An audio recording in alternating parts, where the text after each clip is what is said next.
Britain has been at the forefront of world politics for centuries, after having one of the largest empires in history.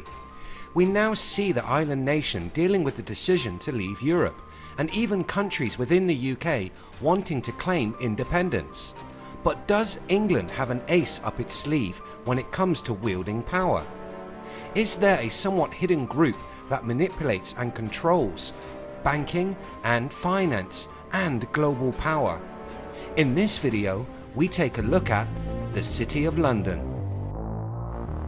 Welcome to IF, videos on mystery and history. Hit that subscribe button and ring that bell and never miss a video again.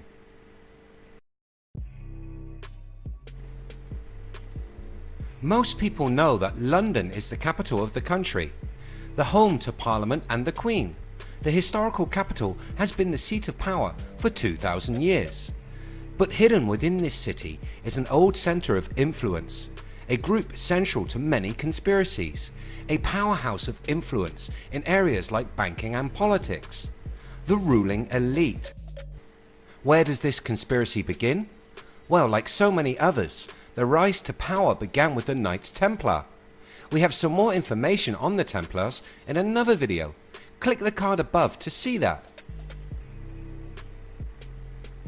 The Templars, an old order of Christian knights whom rose to power and great wealth during the 11th century. These warrior monks tasked themselves with the protection of those that made the pilgrimage to Jerusalem. These pilgrims were often targeted by thieves and bandits, and this is when the Templars hit on the idea of creating a method of transporting money and wealth without transporting valuable items. With a system similar to today's checkbooks, the Templars would give the pilgrim a note of promise. This note could then be redeemed at any of the Templar strongholds on the journey, this protecting the gold and other riches from theft. As you can imagine, this made them extremely wealthy, to the point where they became rich enough to purchase the entire island of Cyprus. Their home, however, was England, and all monies made were funneled back to the City of London. This wealth was used to build the Temple Church in 1185, this church sitting at the centre of the great city. The building is not grandly adorned.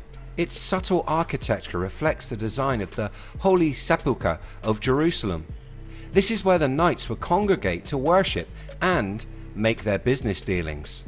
This was until the order was disbanded in 1307. But did they disappear, or did they just hide inside a new organization? The temple land and seat of power within what could be considered one of the most important cities of that time was handed to another secretive order, the Knights Hospitaller.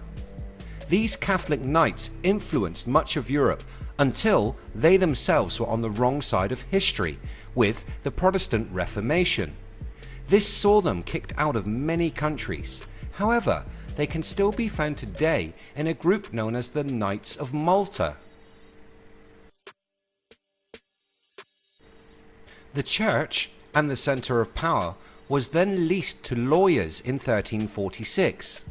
Was this forward thinking, as they knew the importance the legal process would become in the future, and how even today it's the lawmakers whom hold the real power? This brings us to our modern age and the question we asked at the start of the video. Does England, more specifically the City of London, hold an ace when it comes to world affairs? This group of lawmakers did not sit idly back in their historic capital. They evolved and became the group we know today as the Corporation of the City of London. The small square mile of land they own projects its influence over the whole of Britain and beyond. In this area there are 25 electoral wards. These wards oversee the 9,000 people living in the boundaries of the City of London.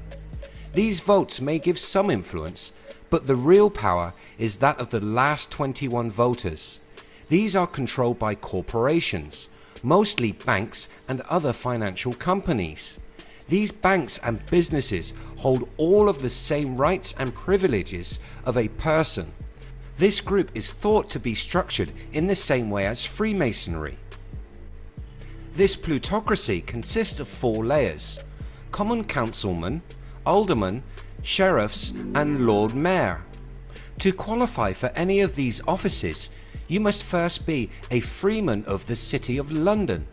So, what's a freeman?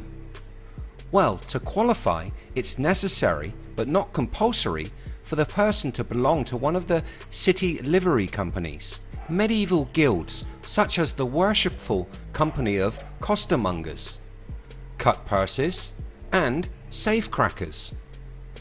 This list sounds like something from a Dickens novel. This may make you ask, what is an alderman, sheriff and mayor? A sheriff must be elected from among the aldermen by the livery. To become the Lord Mayor, you must first have served as an alderman and sheriff, and you must command the support of and have the endorsement of the Court of Aldermen and the livery. You also need to be extremely wealthy, as the Lord Mayor is expected to make a contribution from their private resources towards the cost of the mayoral year. This, in other words, is an official old boys network. This all means that the group continues to have vast sums of cash. This cash is used to manipulate and coerce political opinions, expand the influence of the banks into areas of business and property, and support the lobbying for policy which favours these banks. This was seen with their support for the deregulation of banking, this leading to the financial crisis of 2008. And this group has and continues to operate outside of parliamentary regulation.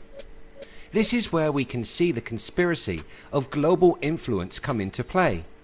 This lack of accountability is what enabled the American banks to evade the rules set by their own government and bring global economic systems to the brink of failure. And herein lays their power. The power of the City of London coming from the fact that they are almost a country unto themselves, setting their own rules and amassing great power and wealth, often through the misfortune of those outside of their boundary walls. These people are the global elite, the hidden hand, and the manipulators of markets. Dare we say, the real Illuminati?